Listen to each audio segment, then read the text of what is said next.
I'm so excited to be here. I'm going to start. I hope everyone's here and welcome to everyone who's come. My name's Janet McLeod, and I'm an author. You may have seen me on CollegeTrackr.com. I've written quite a few articles, and I love to support students in their applications to U.S. colleges. I'm particularly happy to be introducing a group of people from the Claremont Consortium that several years ago I got the wonderful chance to visit. It was Groundhog Day in Toronto. And that meant that everything was gray. The sky, the earth, the trees, everything was gray. Not in Claremont, California. The groundhog woke up and went back to bed for at least 6 weeks, if not 6 months. In Claremont, the sky was blue, not a cloud to behold. There was Mount Baldy with a white peak in the distance. The grass was green. I'm sure it was magnolias that were blossoming. And I thought, why don't I live here? And I have yet to answer that question.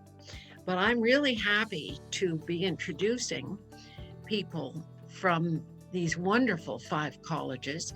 And let me tell you, any of us would be lucky to be enrolled in any of them. I know they've got problems with the Santa Ana winds right now, but there's a lot of problems we're all sharing.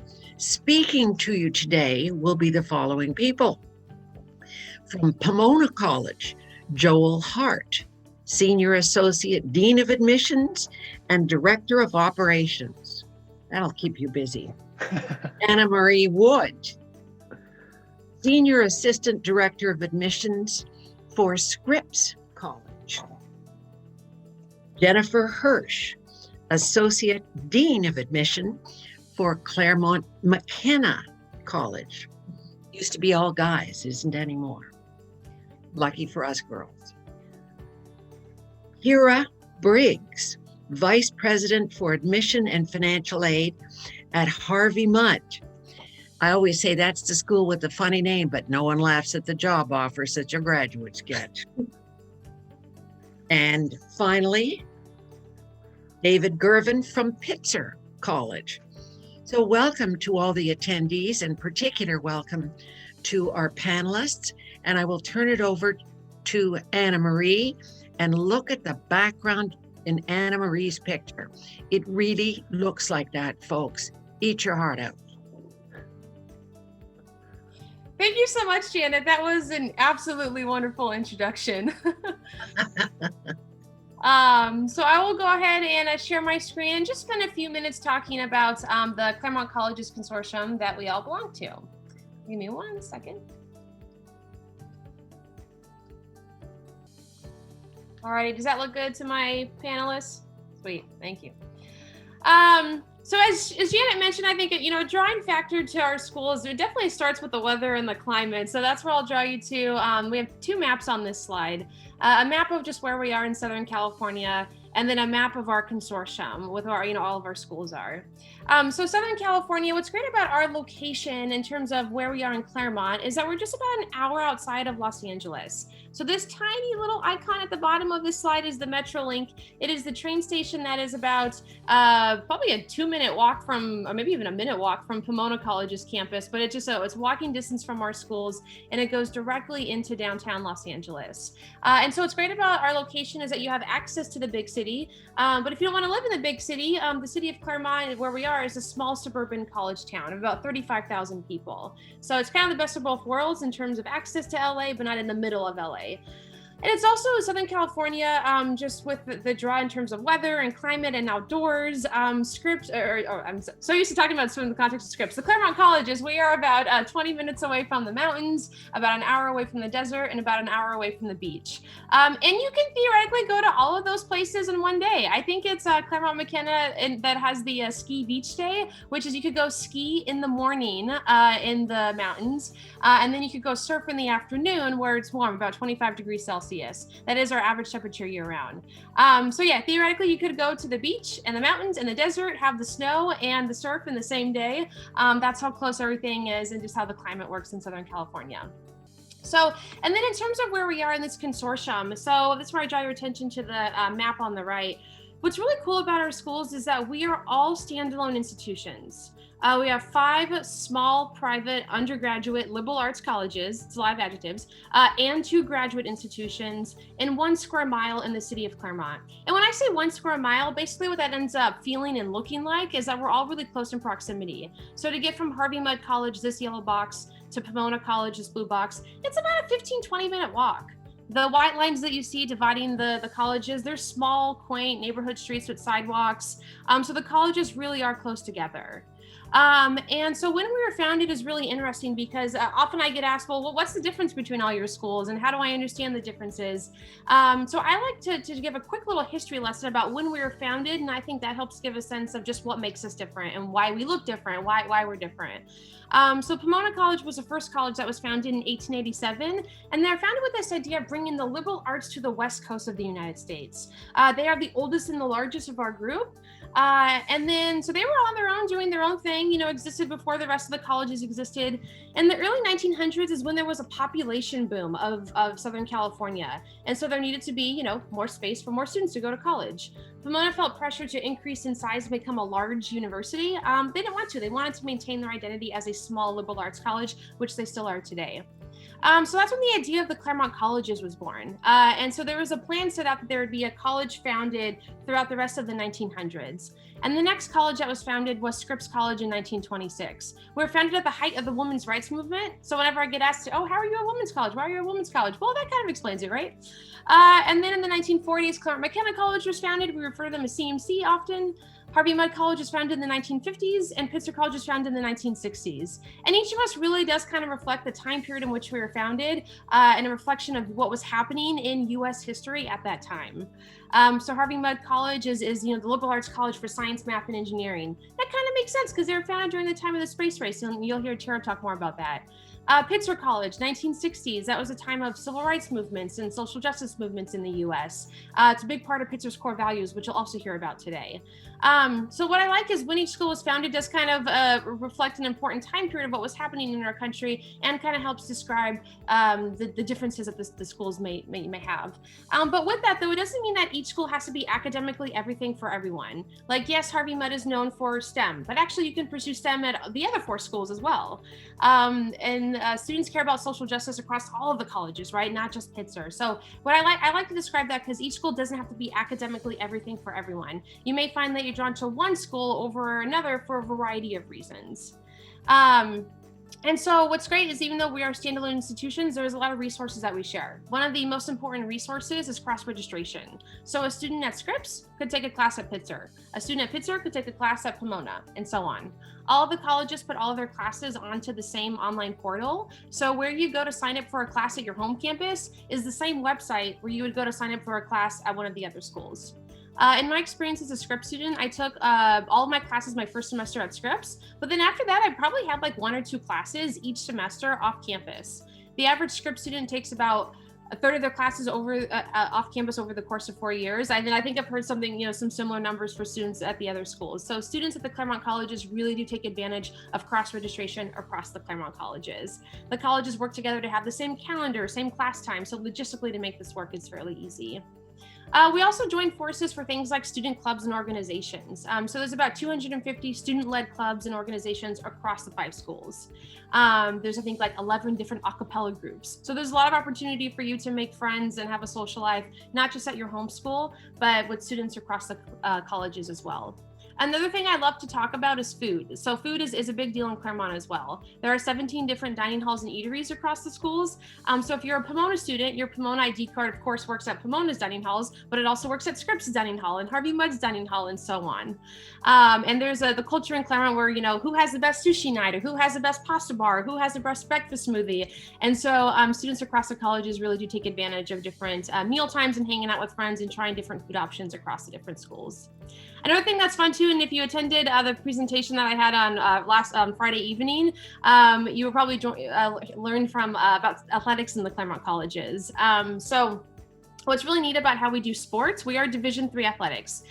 There are 5 of us. You may think, okay, we have 5 sports teams, or maybe we come together and have 1 sports team. We actually do neither of those things. The 5 of us, we divide into 2 sports teams. Both of those sports teams play in NCAA Division III athletics. So there's one team called CMS, stands for Claremont Mud Scripps, for CMC Harvey Mudd and Scripps. And then there's Pomona Pitzer for students at Pomona and Pitzer colleges. So what's really cool is, let's say, for example, you go to Scripps. You can have friends at Pomona or at Pitzer, you probably will, but if it's game day, they are not your friends. They are your athletic opponent. So it's interesting in the consortium is that your athletic opponent is also could be your best friend, and you have classes together and you may have meals together. We call it the 6th Street rivalry, if you will. So where's 6th Street? Somewhere in there. So anyway, so yeah, two sports teams were athletic rivals. But at the end of the day, what I love about the Claremont Colleges is that you get the best of both worlds. Regardless of which one of us you attend, you get the benefits of a small liberal arts college, small class sizes, access to research, you get to know your professors well. But at the same time, it also feels like a large university because of all the students across the schools, all the different classes you have access to, the extracurricular opportunities, and so on. So I'll stop there, and we can of course take questions at the end about the consortium, but we'll each spend a few minutes talking about our own colleges. All right, thank you, Anna Marie. I will hop in. We do these in chronological order, so when I found it first, I get to jump in first with my piece of this. So again, I'm Joel Hart. I'm the Senior Associate Dean of Admissions for Pomona. And just a little bit more about us. So again, founded in 1887, it does make us the oldest of the 5 institutions. We're the founding member of the consortium. And as Anna Marie said, our shape today reflects the times which we were founded. Pomona was founded to sort of bring what was at the time an East Coast experience in the United States, the sort of liberal arts college experience, to bring that to the West. And so we sort of mirrored, in a lot of ways, the New England small colleges. So brought that out west to California. And I say we've been sort of warming up in the sun ever since. What's great about it is that we've remained the sort of traditional, and I would argue probably the most traditional of the 5 colleges in terms of our approach to the liberal arts. We have 48 majors, and they're pretty evenly divided between the social sciences, the natural sciences, and the arts and the humanities. When our students themselves declare majors, they will end up about 1/3 in each of those things as well, or really about 1/4 in each of those things and 1/4 in our interdisciplinary majors. So have remained the broadest, the most well-rounded of the 5 in terms of what's on offer. 1,655 students at the college. My screen has gone a little haywire there. I'm going to blame the internet and the winds. We're an intentionally diverse student body. Our students come from 60 countries and 50 states in the United States. Over half of our entering students this last year were students of color. We're about 14% international students on top of that. So an intentionally diverse place in terms of race and ethnicity, in terms of geography, certainly, but diverse in terms of socioeconomic status as well. About 20% of our students, the first in their family to go to college, which we think is an important stat, an important figure of who's on our campus. The classroom experience at Pomona is rooted in the smallness. It's rooted in the ability of our students to connect with each other and connect with their peers. And the things I point out about this is that our classes are designed to be heavily sort of centered around debate and discussion and discourse. And I also argue at Pomona around disagreement. There's a really nice sense among our students of sort of connecting to, I was thinking of sort of devil's advocacy, right? That even when our students agree with each other sometimes on ideas, in the classroom space, the fun can be had by kind of pushing back and sort of disagreeing with someone and saying something just to be kind of poke at them, because that's where there's some fun in that. There's some excitement that happens in that. There's some intellectual vivacity that kind of comes out of that when students are able to kind of connect with each other in that way. So we value that those things can happen in our classroom spaces. We are a place that is intentionally residential. Almost all of our students will live on campus all 4 years. The program I point out is that on the left there, that our sophomore mentors live in residence halls with our first years. Our group, we take our entire first year class and break them up into groups of about 15. Those 15 students will live together. All of their rooms will be clustered together down the same side of a hallway or down the same wing of the building, but they're all clustered together. And they live with 2 sophomores who we call the sponsors. You are the sponsees if you're the first year students. And the idea is that you have this sort of home-built family at Pomona that you move through the first year with. You'll all go register together. You will go to an ice cream social at the president's house. On your birthday, your sponsor group will throw you into a fountain somewhere on campus. There's these sort of touchstone moments through the first year that you have as part of your sponsor group. The sponsors, the sophomores who live with you, the second year students, I tell students, well, they're designed to be both the shoulder to cry on and the swift kick in the pants, and you will need both of those things at some point in your first year. They're there to be mentors and guides and to support you in that. I mostly include this side. We include this side at Pomona because it's a beautiful building that opened a few years ago. It's our studio art hall.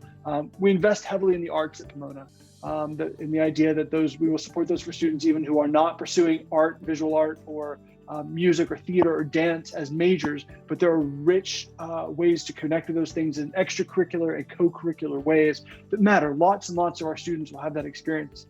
Here for our music ensembles, for example, all you need to do is audition. There's no requirement that you be a music major or take music classes or things like that. We want our students to have this as part of the experience that they'll have at the college. Broadly, the things I point out though, we built the Studio Arts Center this year. A couple of years after that, we built a 40,000 square foot physics and math building. And then 2 years after that, would have opened this fall, was a new art museum. So we sort of invest in both the arts and the sciences pretty heavily at Pomona. 89% of our students will complete an internship at some point. Last year, 58% of students completed research with a faculty member. We expect that virtually all of our students will have these experiences at some point along the way, because it's a way to take what you're doing at Pomona and take it beyond the campus walls. And we think that those things will matter. One thing I point out is that there's funding available to students for all of those things. For our summer research program, we'll pay you up to $4,000 over the course of the summer to do research. Our internship program will actually pay students to do unpaid and low-paying internships as well. And that is the last of my piece here. I will turn it back over to Anna Marie and let her jump through back to scripts. All right, thank you, Joel. Okay, back to me.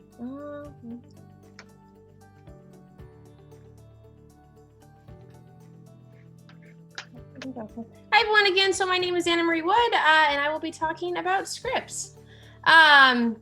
So Scripps, we were founded in, like I said, 1926 by Ellen Browning Scripps. And I always like to start when I talk about Scripps with a quote by our founder. And it's, "The paramount obligation of a college is to develop in its students the ability to think clearly and independently, and the ability to live confidently, courageously, and hopefully." I think those last three words really resonate with Scripps students, faculty, and staff, and are words that we hope we instill in students from day one, throughout the 4 years, and even life after graduation. And, you know, if anything is known about us, it's usually that we are the Women's College of the Claremont Colleges. I think that's something that makes us distinct.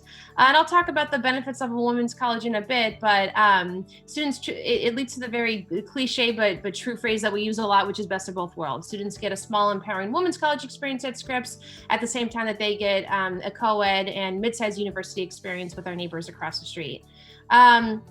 Joel did a great job talking about just like love of learning and liberal arts. And so Scripps is also, we are a small private liberal arts college. You know, our most popular majors really kind of range. I'd say we're very liberal artsy in that sense. Our students love the sciences, but they also love the arts. They love the social sciences, and they love the humanities. Students do not have to declare their major until the end of their second year at Scripps. So you have the first 2 years to kind of shop around and figure out what you like and also what you don't like. We're a small school, so our average class size is 16 students. Student to faculty ratio is 10 to 1. And also, like my neighbors, we are very residential. So almost all of our students live on campus for all 4 years. So when I think about what makes Scripps distinct academically, it's definitely going to be our core curriculum. And Harvey Mudd also has a core, so this is not to be confused with their core at all, but core at Scripps is a set of 3 classes that all Scripps students take in their first year and a half. And it's rooted in the interdisciplinary humanities. So it is our signature 3-semester interdisciplinary program that provides a common academic experience for all students. What I love about the program is that Core 1, which is the first semester of this program, is a class that all first-year students take together. And so all first-year students are automatically enrolled in the exact same Core 1 class. We only offer one Core 1 class. It's called Truth. and there are 17 Scripps professors who design and teach in Core 1 together. And so they are lecturing about truth from their own disciplinary perspective. All the 17 professors represent different academic subjects. So 1 week in the fall semester of your first year when you're taking Core 1, you might learn about truth from a mathematical perspective if it's the math professor lecturing. Then the next week you might learn about it from a historical perspective. The next week you might learn about truth from a political perspective. So you're getting a different point of view on this really broad concept of truth and exploring what is truth, how do you define truth, what if you disagree with the truth. So kind of those broad like philosophical questions, if you will, and exploring them from 17 different perspectives. And then you take Core 2 and Core 3 at the end of your first year and beginning of sophomore year at Scripps. For Core 2 and Core 3, there's a variety of different small interdisciplinary classes that you can choose from. The italics are some examples of some Core 2 classes you can take. And same thing with Core 3. What I like about the way that the core program ends is with Core 3, the last part of this program, you work on some sort of independent or group project in Core 3. And the idea behind that is that it's a nice mental stepping stone for senior thesis, as you know, your senior project at Scripps. What you do in Core 3 for your project and what you do for senior thesis are not at all related in terms of content, but it's this idea, a mental stepping stone, a preparation for the work that you'll do fast forward a few years to senior year. Senior thesis is a project that you work on within your major, or majors if you have 2 majors. And capstone day is a traditionally have where Scripps seniors get to present their thesis topics to the Scripps community. Thesis is totally up to you and what you're passionate about and what you want to research within your major. I had a friend who was an anthropology major and she wrote about what people carry in their pockets and in their purses. So what's a necessity? Why do you carry the things that you carry? There's also a student who wrote about women's prisons in the US. There was also a student who wrote about air quality. She was a chemistry major. So again, thesis is really your time to shine and explore what topic you find interesting within your major or majors. And I won't go through everything on the slide, but just life outside the classroom at our small residential campus is just as important as life inside the classroom. Like I said, almost all of our students live on campus for all 4 years. We have a variety of events on campus. Scripps Presents is probably one of my favorite events. We bring different storytellers and speakers to campus. Study abroad is fairly popular at Scripps. About 60% of students can pursue study abroad, usually a semester-long program in junior year. And clubs and leadership are a big deal at Scripps. I think leadership is definitely a skill that one needs to practice, right, and build on. So whether you're training your peers how to be a barista in our student-run coffee house, or whether you're leading your peers on an expedition in the Outdoor Wilderness Leadership Club, this idea of practicing your leadership skills and really building your skills as a leader is important to us inside and outside of the classroom. Life after Scripps. When we think about preparing students for graduation and how do we do that? Again, our students also love to intern. Over 80% of Scripps students will have at least 1 internship before they graduate from Scripps. You can see some common internship places. Scripps students are also passionate about a lot of different careers. They go into different fields. You can see some common industries there. And our students also at the end of the day love learning even after they complete their time at Scripps. So within 5 years of leaving Scripps, nearly 2/3 of Scripps students will complete graduate school. Okay. And then, like I said at the beginning, the fact that Scripps is a women's college is something that, makes us distinct, right? We're the women's college of the Claremont Colleges. What I loved about that experience was having the benefits of a women's college and having the experience of a co-ed setting. I really didn't feel like one took away from the other. I had no idea that I would end up at a women's college when I was looking at Scripps. But if I had to do my 4-year experience over again, I think I would choose a women's college over and over again. I loved my experience. If you attended the women's college session on Friday, you probably already are very familiar now with the benefits of a women's college. For me personally, it was just a place where I felt like I could continue to develop my voice, practice my leadership skills, and be surrounded by people who are passionate, intentional, and supportive of one another. And at the same time, again, you really get those benefits and at the same time, the experience of a co-ed setting. So I think I am at time and happy to answer more questions at the end. And here's just some quick information about mission and aid at Scripps. So I will stop here and turn it over to my colleague at CMC. Right. Hello, everyone. Okay, get my screen up. All right. Other presenters, am I good with the screen share? Thank you. All right. So hi again, my name is Jennifer Hirsch. I'm an Associate Dean of Admission at Claremont McKenna College. We are the 3rd Claremont College founded in 1946. And like my colleagues here, CMC is also a very mission-driven institution. We were founded right after World War II as a men's college. We went co-ed in the 1970s. But our founders and our original mission really centers around educating our students for lives of responsible leadership in the public and private sectors. So again, the time which we were founded was really important because it dictated what our founders thought was the most important way in which to deliver the liberal arts. And I did not realize this is on a timer, so I apologize. So our mission really centers around three important components. One is leadership. That's definitely the primary core value of CMC that really permeates everything that our students do. It was built into our mission statement and is something that's very tangible as well as intellectual for our students on campus. We want them to see their time at CMC as a way for them to develop their skills and talents and their philosophy and understanding of leadership. And in addition, to practice that those leadership skills and interests in a lot of different ways on campus and off campus. So the second piece that's really important to the CMC mission is this understanding of the public and private sectors. And more specifically, our mission talks about educating our students in economics and public policy and government to prepare them for all sorts of professions that they're going to take on when they graduate.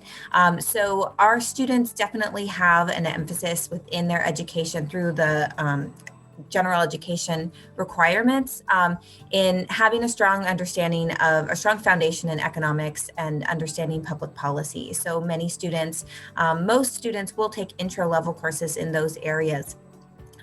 However, we have majors across all the humanities, social sciences, and natural sciences and math. But many of our students are attracted to CMC because our mission really speaks to the bridges between all of those disciplines and understanding how economics and public policy really affect all types of professions that you might go into, particularly as a leader. And the last component is this idea of pragmatism. So our founders really wanted to create a college that mixed the idea of practical experience and the liberal arts. So our students really think about their career paths and career exploration starting from day one. Our unofficial tagline is liberal arts in action, learning by doing. So a lot of language like that is very important in the CMC experience.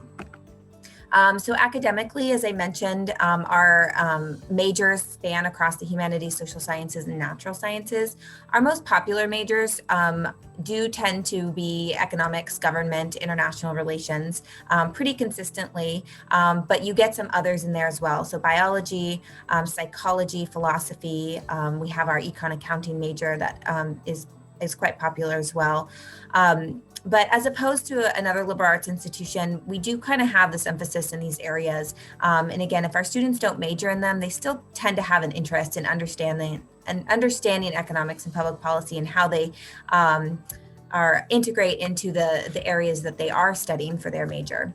But our classroom experience very much adheres to the hallmarks of a liberal arts education. So small class sizes, intimate learning environment where your faculty are dedicated to undergraduate teaching, and they bring that experience into research as well. So we have over 11 independently endowed research institutes and centers that hire students into research positions, research fellowships throughout the academic year, and give them really hands-on experience in many different areas. So a couple examples of our institutes: we have the Kravis Leadership Institute, the Rose Institute for State and Local Government, the McGregor Center for Human Rights, the Center for Innovation and Entrepreneurship, the Gould Institute for Humanistic Studies, and the Keck Institute for International and Strategic Studies. So that's just a few of many, but these institutes really represent broad topics that apply to students across all majors. So you don't have to be in one of those specific majors to be a part of one of the research institutes. But about 80% of our students are going to be doing independent research with faculty above and beyond anything required for the classroom environment or above your senior thesis, which is a general education requirement. So the pragmatic experience that I mentioned earlier really takes shape through our Soul Center for Student Opportunity, specifically within our career services. So Our career services department is engaged in new student orientation. You're going to meet with them. You're going to understand what they're offering, and you're going to start to think about your future at CMC and beyond. We want our students to use everything they do at CMC as a building block to their success beyond. And so thinking about your first year and learning skills and information in your classroom, and putting that all together into finding an internship or an experience that's going to be really exciting for you in the summer of your first year, after your first year. So we put a lot of resources and time and energy and advising into our students being able to, who are going to be prepared to take on a variety of different types of experiences every summer there at CMC. So as far as funding is concerned, we're spending over $1.75 million every summer for unpaid internships for our students. This generally will support over half of our returning student body and whatever they're doing over the summer. But our students are having 2 to 3 internships or experiences throughout their CMC experience. And so they're very, they've got really strong resumes and are very highly qualified for paid internships as they get older. And then, of course, they're really comfortable when they think about what opportunities they want to take on when they graduate. The Athenaeum is a program at CMC that speaks to another core value of ours, which is the freedom of expression. So the Athenaeum is a speaker series that happens every Monday through Thursday night of the academic year. We're bringing well over 80 speakers to campus through this single program. It's a dinner program where you have dinner with the audience. Only students can sit with the speaker at the head table, and the speaker gives a talk and then question and answer. We're trying to bring speakers that represent many different perspectives and worldviews and ideas, and so that our students can get an idea of different perspectives on ideas that they have. But most importantly, we really want our students to engage in challenging and productive dialogue and even debate, learn how to ask challenging questions and learn how to respond to challenging questions, and that having difficult conversations can lead to really productive outcomes, and that it's important to understand views that are different from your own. And lastly, a bit on student life. We are a residential college with well over 97% of our students living on campus all 4 years. We are integrated by class year within our residence halls. So that means that all students of all class years are living together within the various residence halls that we have. So you're really coming together as a whole student body and not being divided up by your class year. I like to highlight our college programming board. It's a really important program on campus. It's student run and solely about building community and having fun in college. And so they're putting on 4 or 5 events every single week for our students to come together in different ways on campus, off campus, but all social and fun and kind of around common interests that our students have. We have a strong student government as well. And then of course our clubs and organizations that span across the 5 Cs as well as CMC. So thank you, everyone. And I will pass it over to my colleague, Harvey Mudd. Tara. Great. Thank you so much, Jen. I will also do a little screen share here. So as you see, we are known as the Liberal Arts College of Engineering, Science, and Math, which at times I think can sound like an oxymoron, but we don't think that. What makes us different is that we are a liberal arts college, but we actually only offer majors in math, science, and engineering. And as you heard from Anna Marie, we were founded in 1955, so 2 years before the launch of Sputnik and the space race. So there was a strong demand for high-level math, science, and engineering, and that's where we came in. Also very, very mission driven. If you want to know anything about Harvey Mudd, all in one sentence, it is in our mission statement, which you see here. It is all about the balance of high level work in the math, science, engineering fields, but in the context of a liberal arts education. And what I really want to focus on is that last part of the sentence, understanding the impact of your work on society. That is key to who we are. The idea is science with a conscience. Another phrase from our founders is technology divorced from humanity is worse than no technology at all. So it's all about that balance. We are the smallest of the Claremont Colleges at 900 undergraduates. We're extremely proud of the fact that we are 50% female and 50% male, which is not what you see at most technically oriented institutions, but it's something we're very proud of, and with an 8-to-1 student-teacher ratio. So as I mentioned, only majors in math, science, and engineering, and here they are, 10 of them. You'll see there are several joint majors in there as well. But coming into Harvey Mudd, unlike a lot of other technical schools, you don't have to know what you want to study. You just have to be fairly certain it's something in the STEM fields, because you don't declare your major until the end of your sophomore year. And so you can come in just exploring everything, and I'll talk about how we do that in a minute. The one major I do want to call out is our engineering major, just because it's very different than most other engineering majors, in that you don't major in mechanical engineering or civil engineering, you major in engineering. And we do that very intentionally so that when you graduate, you are not pigeonholed into only one area. You can go on in any aspect of engineering, which is very, very rare. You can use your electives, and most of our students will, to focus in on a specific aspect of engineering, but you are going to get an amazing general background in design and systems and theory, all of those things that will make you very much in demand once you graduate. Here's our curriculum, quick overview, a third each, a third in your major, a third in our core, and a third in humanities, social sciences, and arts, or what we call HSA. Here's the core curriculum for this current year and probably for next year as well. You will study in every single department we offer in the core. It takes 3 semesters. We do have a policy that before you get to us that you've already taken a year of calculus, a year of chemistry, and a year of physics, but we don't dictate at what level those courses have to be, since students are coming to us from around the world. But that lets us sort of ratchet up the start of our core curriculum so that you don't spend your first year at Harvey Mudd recreating what you're doing in your last year of high school. But students, as you can see, you get to dive right in, special relativity in the first semester. HSA, humanities, social sciences, and arts. Honestly, folks, this is why people come to Harvey Mudd, because they love the STEM fields, but they don't want to give up everything else they want to do. So you can see our 36 approved concentrations there. Every student will declare a concentration, which is just short of a minor. But you can also design your own. And on average, half those courses are at Harvey Mudd, and the other half are at some combination of the other Claremont colleges. 100% of our students doing research. Often there's, I think, a concern about how can a small liberal arts college offer the same kind of research opportunities that a large university can? And this is where it matters that we are entirely undergraduate. You're not competing with graduate students for anything. You're never taught by graduate students. All of our faculty members are doing research in their fields. And if they were at a larger institution, they would turn to their graduate students. At Harvey Mudd, they turn to their undergrads. So you may actually have earlier and deeper access to research at Harvey Mudd than you might have at a larger place. You'll have research as part of your courses. Every summer, we have 200 students on campus doing fully funded work, working with faculty members. And then every student, like at Scripps, will do a capstone project. For us, that means if you major in biology or chemistry, pure math, pure physics, you'll do a senior thesis, which is original work. But if you major in the more applied fields, things like engineering, computer science, then you will take part in our clinic program, where companies like the ones you see listed here, and also SpaceX and Disney, they pay Harvey Mudd each year to have our students in groups of 4 or 5 take on real life research problems for them.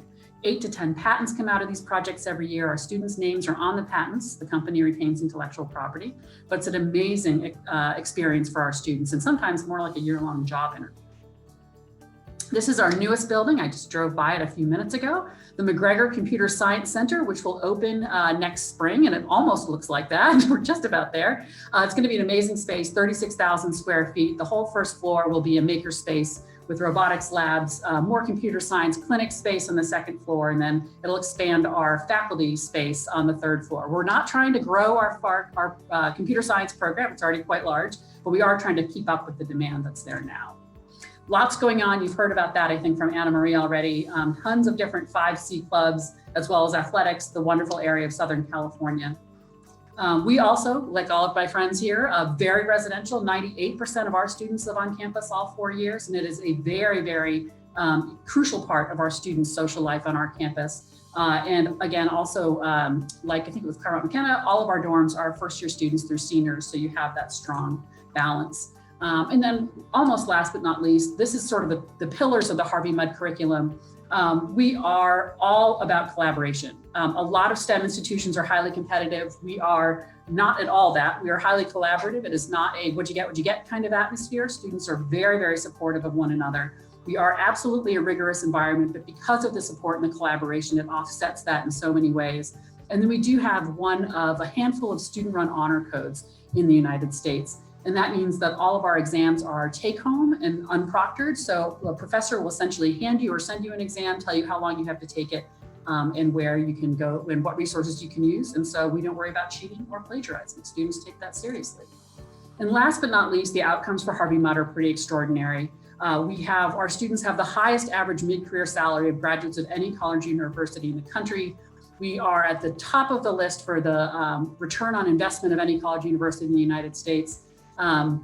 We are also near or at the top of the list of liberal arts colleges sending their students on to get their PhDs. The average starting salary for the class of 2019 is $107,000. This year, we actually found out for 2020, it's $112,500.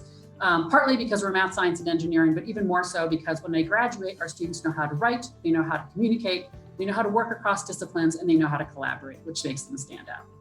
So with that, I will turn it back over and head you off to Pitzer. Awesome, thank you. I'll just do a little share.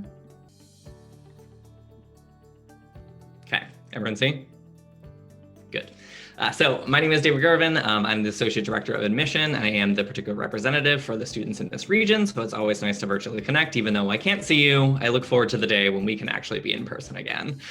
So very kind of briefly overlooking at Pitzer, when it comes to looking at institutions and the fit, every student's really looking for a particular community and the right fit for them, even within the Claremont schools. I think when it comes to Pitzer, we are very much the social justice institution. We were founded in the 1960s at the height of the civil rights movement, Chicane movement, hippie culture. So I think, as my colleagues have mentioned, very much the institutions being a part of their time. That's very much the case for Pitzer, being socially justice minded in the 1960s. We have about 1,100 students at Pitzer with the average class size of 15. So that personalization that you'll find in your education at Pitzer is something that also really allows our students to have that voice. Pitzer's pretty heavy in the social sciences and humanities, but also within interdisciplinary sciences as well.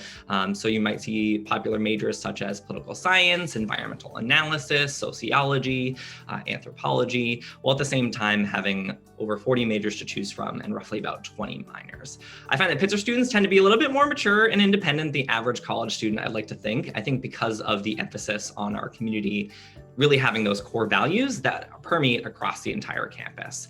So we have 5 core values that I think really sets the tone for what Pitzer's experience is. These aren't just admissions buzzwords, they very much are a part of our experience. I find that students tend to identify with at least 1 or 2 of these, not saying you have to have all 5, but I think when it comes to the benefit of growing personally and professionally, students are really having their voice shared across campus. I think the biggest example is we have shared governance at Pitzer, so students are on every single board, whether it be determining what faculty member to hire, or even recently when we had to close campus due to the pandemic. Students were in those meetings kind of helping determine how can we set up the community to be best set up for success. So whether that be students advocating for Wi-Fi hotspots and laptop rentals, or finding ways to utilize the resources of our murals across campus. So we love a lot of public art at Pitzer.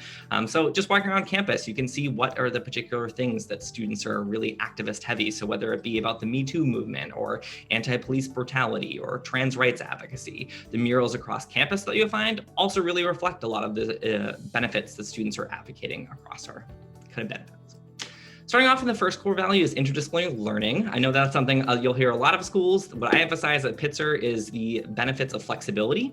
You don't have to come in with a declared major. We don't evaluate based on majors. Students have it to the middle of their junior year. Sometimes it gives me heart palpitations when I think about students waiting until their junior year, but you have 5 semesters, and let's be honest, most college students change their major at least once or twice. So in the fact of just being a Pitzer student, you can really thrive in classes that excite you. You don't have core curriculums. This is not high school anymore. We're not telling you to take a specific course. I think students really enjoy that, and just through the nature of that interdisciplinary learning, tend to pick up a major or minor along the way. Roughly about 1/4 of students at Pitzer are double majors, and about 5% of students even create their own major. So you'll find that if you don't want to be pigeonholed, you won't be at Pitzer when it comes to the benefits. Plus, as mentioned, there's all the curriculum across the 5 colleges as well. Second is certainly focusing on intercultural understanding. I hope in this post-pandemic world that studying abroad very much becomes the norm again for students. I know it was an incredibly pivotal experience for myself as an art major that studied abroad in Florence, Italy, the birthplace of art. We understand everything's not in Claremont. There's a lot, but not everything. So I think when it comes to the study abroad experiences, as well as intercultural understanding on our campus, that's something we really thrive in. When it comes to geographical diversity, ethnic diversity, as well as international populations, about 11% of our students at Pitzer are international students. And over half of our students will study abroad at least once. One of the main reasons it's so popular is we do have 8 direct run programs. So they're kind of Pitzer specific. You're with a cohort of other Pitzer students. There's Pitzer professors. The majority of them are homestays, so you're really getting an immersive experience. So whether you're learning about ecotourism in Nepal, or architecture in Parma, Italy, or political studies in South Africa, you really can dive, I think, a little bit deeper, knowing that it is kind of a Pitzer experience. That being said, we have over 60 programs that if you wanted to study abroad at a particular location or based on your major, you can take advantage of that. Students in any major can take advantage of studying abroad. The great thing about being a Pitzer student is financial aid, scholarships, travel over, so really there's no extra hindrance for students. And we even provide stipends for students when it comes to plane rides as well as meals. So it's highly encouraged, and I think that students at Pitzer really thrive within that, but also understand that you'll find that diversity across campus. So whether it be our over 15 different affinity groups, whether we're a first generation student, international student, a queer student of particular ethnic backgrounds, I think that we want students to really not have the same experience they had in high school, to grow and have different perspectives across campus. And I think that's what really excites a lot of Pitzer students. I think probably the most obvious of our core values is environmental sustainability. I like to joke and say that students are incredibly friendly, but our campus is a little bit more prickly. And that's because of the cacti. It's a bad joke, but I try. I think when it comes to walking around campus, you'll see that 75% of our plants are drought resistant. So when it comes to native California, I'm originally from Boston. So walking around Claremont, 300 plus days of sunny weather, you're gonna enjoy walking around campus. It's a very walkable campus. But I think just second nature is sustainability, from composting to environmental efforts across our residence halls. We have smart air conditioning at Pitzer. So air conditioning, very important for students that go to college in California, but our ACs will automatically shut off if a student opens a window or a door. Or things like food justice initiatives within our dining hall, which while we have 17 different options across campus, Pitzer does get ranked as having some of the best food across the 5 Cs, just a little friendly shade. But I think when it comes to the benefits of Pitzer students, I know they also enjoy our Meatless Mondays, so the Green Monday initiative to focus on vegan and vegetarian food. But then also it'll come across in many different ways for our students. I think the largest example is we were the first school on the West Coast to divest from the fossil fuel industry. Some of you might know it's a little bit of a hot topic across a lot of college campuses, that most colleges, or a good amount of colleges, can make money off the fossil fuel industries in their endowment. We were the first school on the West Coast to divest from that. And that is really from student initiatives, holding Pitzer's feet to the fire to make sure that we're holding up to our core values. And I think that that was something that was very exciting that students pushed through that. Also just north of campus is our Robert Redford Conservancy. You might know him as a famous actress or as a Marvel villain, but not a villain when it comes to sustainability efforts. He is a former board of directors. So I think when it comes to the Conservancy, it's great because it has a lot of opportunities for speakers, fellowships, and also partners with the local Tongva Native population. We as Pitzer understand the land that we are occupying and really partner with that group of people to understand and also give them that space when it comes to connections for students. And I think when it comes to student engagement, that's my personal favorite of the core values across Pitzer. Yes, there's over 200 clubs and ways that students can engage, but I think when it comes to Pitzer students, I love the fact that the administration really values and wants students to have a seat at the table. And it can come across in many ways. Like I mentioned, kind of the divestment is kind of the basic example, but I think Pitzer students are activists in a lot of ways. And I think the emphasis of being a Pitzer student is finding those action items. How can we help improve? How can we involve? We're not one of those institutions that thinks we're perfect. We know that there's always ways to improve, whether it be through academic opportunities or student engagement. I love the fact that Pitzer students really have those kind of in-depth, deep conversations, but don't hate each other at the end of it. I think that that is something that students really enjoy and also sets them up for success, is that they are growing personally and professionally in addition to their academics. And then lastly, social responsibility. It sounds cheesy, but Pitzer students, we want them to become better people and leave the world a better place. It's a little cheesy, but I like to think it's true. I think when it comes to Pitzer's social responsibility, I think the community engagement is something that really excites them, whether it be service. Within this past year, Pitzer students logged over 100,000 hours of community service. That's not required. They're just doing it because they want to partner with organizations in the area as well as maybe back home. I think it's been a little bit bit of a challenge in this pandemic, but I think that students have really shown their kind of reverence for focusing on service and ways that they can give back in many different ways. And I think when it comes to the admissions practices, we've been test optional since 2003. I know of a lot of my other colleagues focus on that as well. We'll go over that for the Q&A. But I think when it comes to just Pitzer as an institution, that social justice mindset is something that comes from our admissions process to our student body to our administration in many different ways. So I think that holistic approach when it comes to the admissions process is also something that our student body also really identifies with. So with that, I want to open it up, the transition to Q&A, the exciting part. I did notice that somebody had raised her hand, but Suji, shall I go ahead with some of my questions? Well, let's have Marianne ask her question. She raised her hand a while ago, and then there are questions coming on my end as well. But I think a lot of them have been answered, and I know you have a bunch of questions there, Janet, as well. So let's. Oh, where's Marianne? Let me see if I can.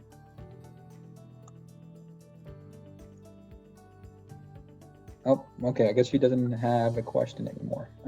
Yeah, Janet, you can, if she raises her hand again, then we can allow her to speak. But yeah, you can go ahead with your questions. Well, my impression is, how soon can I get back there for another visit? ASAP, I hope. I guess one of the things that the listeners today are going to be interested in is, how do you get from major Canadian cities to Claremont, California? I know, but I didn't know about Metrolink, so I leave it to you guys to, how do you get there from where we are? Who's the, sorry. Well, I guess the international airport that's closest to you are the two of them that are within shooting range. Yeah, so we have the luxury of being about hour, maybe 2 hours, depending on traffic, 2 hours from LAX, Los Angeles International Airport, the second busiest airport in the world. I'm not sure on my rankings. And then, but we also have some smaller airports. Ontario International Airport, not your Ontario, but our Ontario, is a 20-minute drive from campus. I don't know about direct flights though from where your students may be coming from, but. And then we also have an airport in Orange County, close to Disneyland. And then there's quite a few airports. There's also an airport near Burbank. So there's quite a few airports. I think probably the most common one that people will be using will be LAX to get to our schools.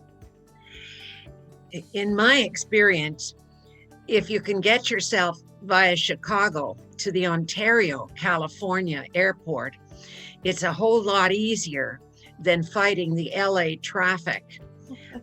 Which is perhaps not so bad these days, but when things get back to normal, it's very rough. I far preferred coming and going from the Ontario, California airport. And there's a very good shopping center near there for parents who might want to do a bit of shopping.